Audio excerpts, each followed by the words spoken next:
I'm Isaiah Williams. I want to thank you for letting me do this. But I did my presentation on the Exxon Valdez oil spill, and that's just by me. Cool. So what is the Exxon Valdez oil spill? So it happened on March 20th, 1989.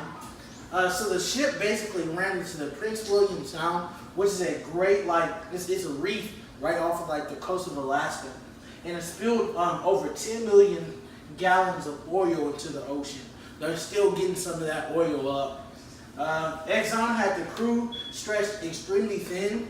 It wasn't no regulations or policies that required them to have a certain amount of people or a regular work day or something like that. So they were working 18 to 20-hour days. So that contributes to why this accident happened. The ship did not renew the Raytheon collision avoidance system. You would think that they would renew this. This is basically the thing to let them know they were going to hit anything, especially with that much oil. But it just really wasn't thought through. And the last thing was the captain was actually asleep when this happened. So he had the third mate in charge. So that's another reason why it went really bad. The captain really wasn't taking responsibility. So we can see it's a lot of actors and a lot of things involved in this that really should have been worked on. So the primary impacts.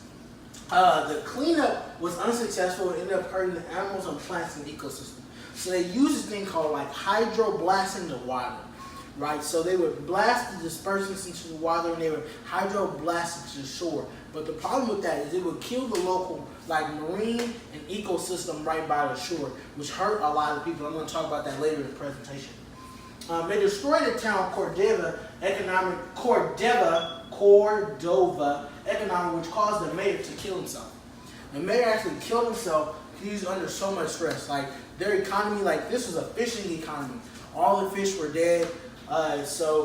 People were mad, so people, of course, were taking it out on him.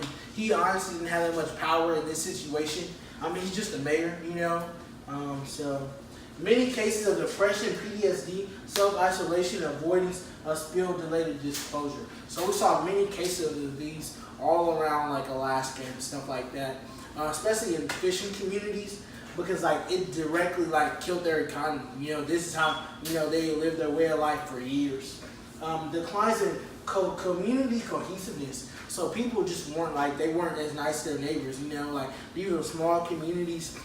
They started trusting their neighbors. Because it's they were hungry. And they were fighting over jobs and fighting over income and stuff like that.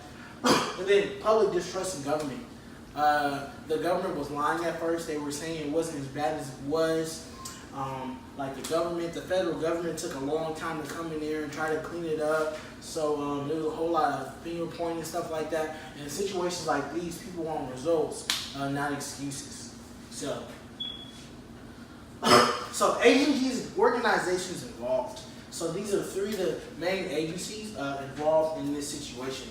So the NOAA, or National Oceanic and Atmospheric Administration, scientists were instrumental in identifying the problem areas and coming up with solutions. So basically what they did was they found out where the oil would most likely be and the areas to attack and where the oil would hurt the people the most. And that's the areas that they mainly targeted in the beginning. So they're extremely essential in the fixing the problem of this.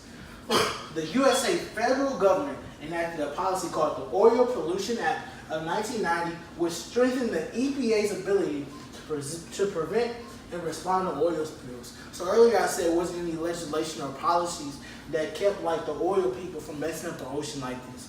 So this enacted work hours for people, how many people had to be on the ship, how regulated it had to be, how important a lot of that stuff really was to ensure that it didn't damage our ecosystem.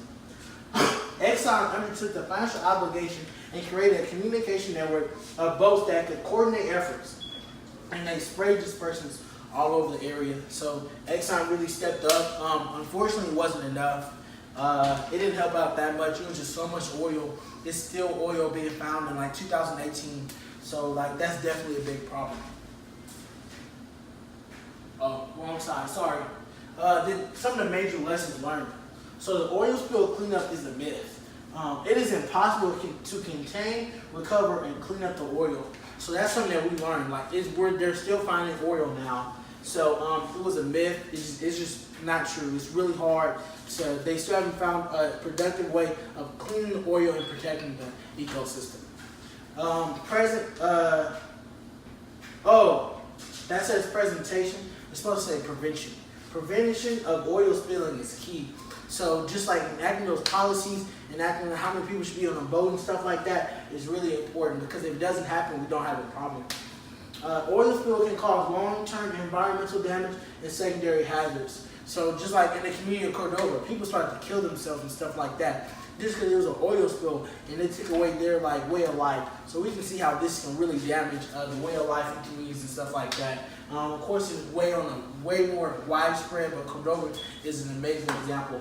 An oil spill refurbishment is impossible. You can't go back to the area and bring it like the same way it was. So it's still not the same as it was there, as vibrant as oceanic life.